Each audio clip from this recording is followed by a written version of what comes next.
Omar, how did you find carnivore? Actually, I've been kind of doing a sloppy keto for a while. I've always I I try to refine things down to like simple. And one thing that I never really could figure out is what to eat. Like like what's the healthiest way to eat, or I've worked on a lot of like self-help and different things like that throughout my life, and eating was always complicated for me. I can eat the same thing every day forever, pretty much, and that doesn't bother me. But I I just I don't know. I was always struggling with it. Keto was nice. I mean, it got a lot of great benefits, and I kind of did the research on it, and the problem I found is it was just a little too complicated still. I had to figure out intermittent fasting. I had to like um, you know, you're worried about if you're still in ketosis or not in ketosis, and while now I don't care so much, but for the most part I've really enjoyed how carnivore, which I kind of discovered it uh 6 months ago, and I've been doing like I said, 95-98% carnivore since then, and it's really simplified my life. Like, I used to think, oh, if I had to wander off into the woods, I could survive with everything but figuring out food. Now I got that covered. I don't have to worry about the plants I can eat and not eat, and it's just kind of nice. I like simplicity that way. So, Nice. So for you, has this really just been about that simplicity, or did you, once you started carnivore, you realize there were other benefits to it? well, yeah, the it started out as the simplicity, but like you were saying, I'm on the autistic spectrum. It took me till I was 40 years old. I'm 50 now, and it took me until then to even learn that. I couldn't figure out, am I crazy? Am I doing something wrong? I mentioned self-help. I've spent so much time. Like, I spent a few months. I lived in a buddy of mine's warehouse with a cat at the time, and I have another cat now. But anyways, I was, I would download like body language courses and communications courses and all these different things, trying to just figure out what I'm not getting right. And since I've been doing carnivore, I've really noticed. Well, the first thing I noticed, I go to the rock climbing gym, and I like to do a lot of core exercises and stuff for that. I noticed that no matter how strong I got, once I was like weeks into pretty much full blown carnivore, I just got extra cut, like extra lean. Everything got just seemed to be a little bit stronger, and my climbing started to improve. Just I started to notice regular improvements in my climbing that I wasn't seeing those kind of results before. So I really enjoy that. But with the autism, I wouldn't say it cured me. I don't know if there is a cure, whatever. But it's, I've that carnivore zen, or whatever they call it. That's really helped me. I mean, I feel a lot calmer. I feel a lot more um just able to focus better. I'm already have extreme focus, but now I don't have that extra uh I don't feel as anxious all the time as I used to. I mean, I still do feel a little bit of anxiety here and there from, different things. At the moment, I'm working. I'm waiting till my camp posting job up in the mountains of Colorado kick in. So that's not till June. But so I kind of got lazy last fall, and called a buddy of mine who does insulation, and that is the wrong livelihood for me. I'm not going back to that. But it pays the bills for the moment, and but there's just so much stimuli, so I kind of get a little stressed out from that. But overall, it really seems to have you know I don't know, I just seem calmer. I seem a little bit more level-headed. I don't react as much. Um, the I, I don't know if they're the meltdowns that or whatever. Like, I used to have those as kids, or as a kid, but Now it kind of comes out like if I just too much, sometimes I'll just snap and it's embarrassing. Like I kind of rage. It's not that great. I don't like it, but I don't do that as much anymore, and I really appreciate that.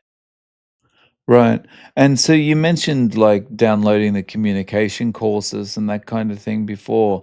In relation to that kind of thing, is your communication or your networking, has that improved over the last 6 months? Uh, I wouldn't say that. I mean, I I think I've lived long enough where, I've like my family, they don't they don't I don't know if they care. Maybe they do, but they're just so burned out from the negative aspects of autism and not knowing what it was. They just thought I was, a rebellious jerk kid. so I mean, I don't know if it's really improved with them or if they're just too burnt out to care anymore. I mean, I've recently this last winter, a few months ago, my stepfather died, and then a couple weeks ago, my actual father died. So unfortunately, I didn't get to talk to my dad much for the last 10 years because of some of the side effects of being autistic. And you know I don't know. It just, sometimes it's unfortunate, that kind of stuff. But yeah, I mean, I've always, I guess because of the communications courses and whatnot, I've always been able to um get along, well enough. But I think people still, or I have learned not too long ago that, by talking to somebody after the fact when, we kind of hung out and then I saw them online and I was like, "Hey, what's up?" And they it turns out, like I guess other people see me as a little more socially awkward than I'd like to think I'm presenting myself. So, yeah, it's just something I'm learning to live with. So you don't there's no medications involved for you? No, I don't care much for medications. I mean, I don't know if it actually has anything to do with vaccines, but um, just the thought that maybe, I don't know. I always refer to pharmaceuticals as pharmakia, like the biblical term. It's there's a passage in Revelations where it talks about, they'll deceive the nations with their pharmakia, which there it's specifically calling it sorcery, which, the more I think about it, it kind of is, you're taking a magic pill so that you can make the symptoms go away, but you're not solving anything. It's, or I think I heard a translation that stuck with me. It was healing without repentance.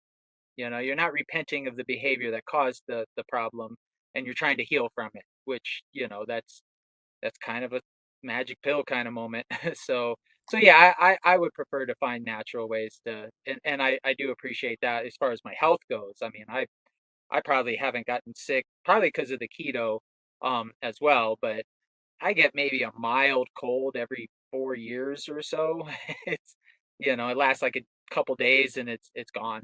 And I don't get sick. I don't have any need to go to doctors. I mean, if I broke a bone or something, obviously I, would be happy to have a surgeon take care of it. But for the most part, I don't trust doctors. They always seem to come across as having a God complex to me. Like, I went to school, so therefore my IQ increased because I know more. Like, no, it doesn't. And I could study twice as much as you, and half the time I know more than what they're talking about, just because I do look up stuff a lot. So, Right. Yeah. Yeah, I kind of as you described um, the sorcery there, or patching up a problem. I just kind of think of in Japan we have lots of earthquakes. It's kind of like your wall is cracked because of an earthquake, and it's like putting a bit of masking tape over it and going, oh well, I can't see it anymore. So it's obviously that everything's fixed. It's nothing is resolved. It's just you can't see it anymore. right, right. You just put some drywall mud on it, and then you don't see that the foundation's probably still messed up or the wall. Right, right. Yeah. So, how do you eat day to day? Lately, I mean, I for a while there, I was going for chuck roast and shoulder steaks because it's it's real close to the ribeye, but not as expensive.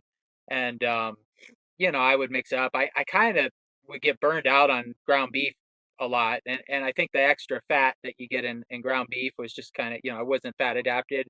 But now pretty much just to save money and for simplicity, I eat about a pound of ground beef with a little bit of cheese. I make two big giant burger patties, throw a little bit of cheese on it, and a dozen eggs every day.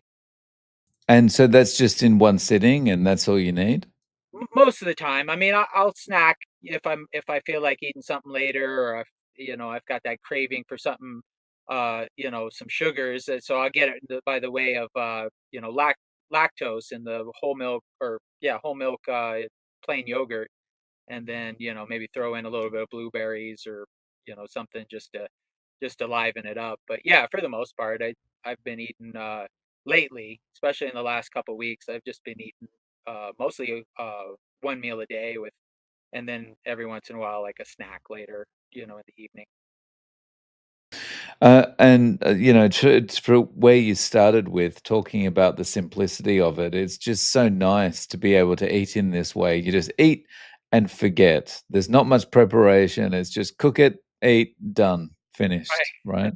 Right. I like that. I never liked planning meals. It was a headache. I've got to figure out what I eat, and then you're trying to, do what most people do, where you like mix it up and try different things for different meals, and it was always too complicated. I never liked that. So it's Mm. so much more fun to just, have the same thing on the menu as, it's kind of like what's that Animaniacs cartoon from back in the day where they'd have these two little mice characters, they what are we gonna do today, Brain?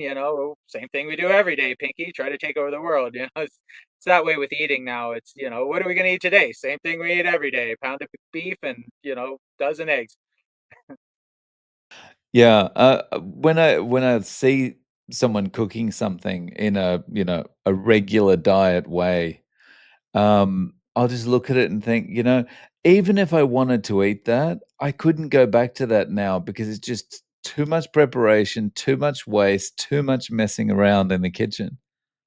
Oh yeah, and not to mention like one of the benefits is I used to have like gastrointestinal issues just from regular food, and now I don't. I mean, it's almost non-existent. It's no problem at all. But I've every once in a while, like I'll be at like last Halloween, I go to the office and they the secretary there at she puts out some little Halloween candy snacks, little tiny bite-sized ones, and I'm like, oh, it's just a little bite size, I could take a bite, I'll be fine.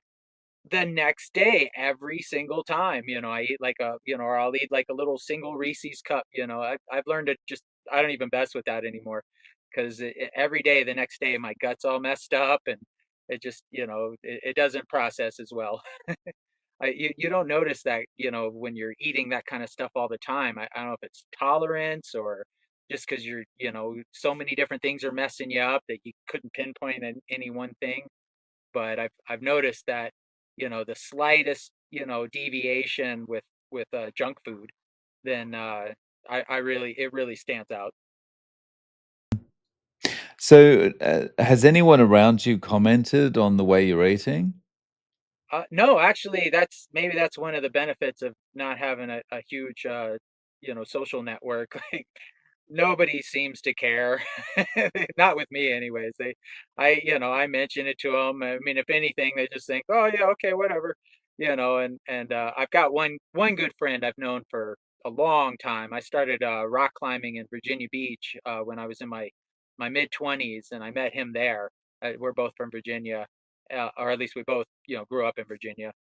And he, now we both live in Colorado. So that was the buddy that I lived in his warehouse, and now I house sit for him all the time when he goes out of town. And he's gotten a family and all that sense, but he, I mentioned it to him, and it doesn't phase him. I guess he's always used to me being a little odd. So, yeah, not really. I don't have people with that kind of issues. Right. I mean, Um, I don't know what they say behind my back, but they don't care in front. Yeah. Um, so you've simplified things down. You're feeling better. Is this the kind of way of eating that you'll continue with, do you think? Oh, absolutely. Yeah. I tell anybody who'll listen, I tried to tell my brother, he used to drink a lot, got himself fatty liver disease the old fashioned way. And, I mean, he quit probably a year or two ago drinking, which I'm happy for him. But, he doesn't really talk to me much because of, just when we were kids and whatnot. But I would send him through my mom, like, hey, check out this, I think it was, um, Dr. Barry.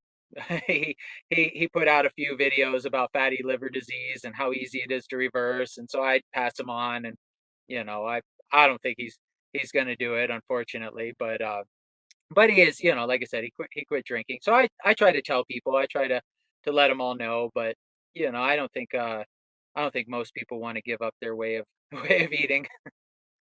If someone did say, "Look, this is a really interesting way of eating. I'd like to give it a try because I've got some weight to lose or I've got some other health conditions I want to take care of.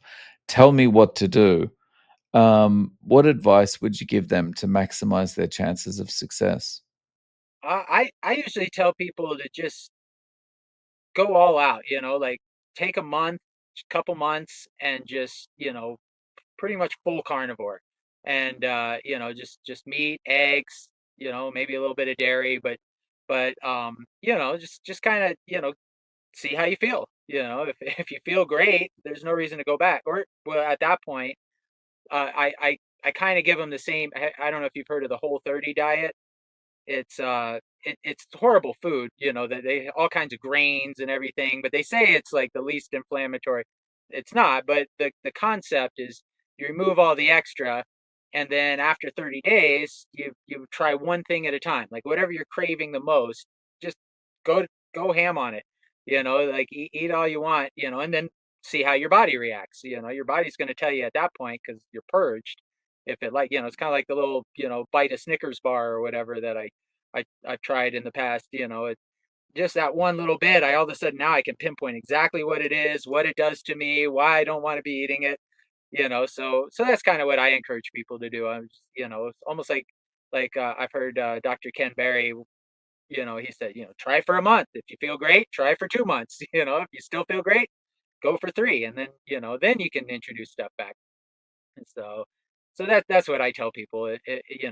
Give it a shot, reintroduce stuff after you've given your time enough time to purge your system, and then afterwards, then if your body reacts badly to it or not, and then you can not eat it because hopefully hopefully you're not so stubborn and addicted you'll keep going. But Nice.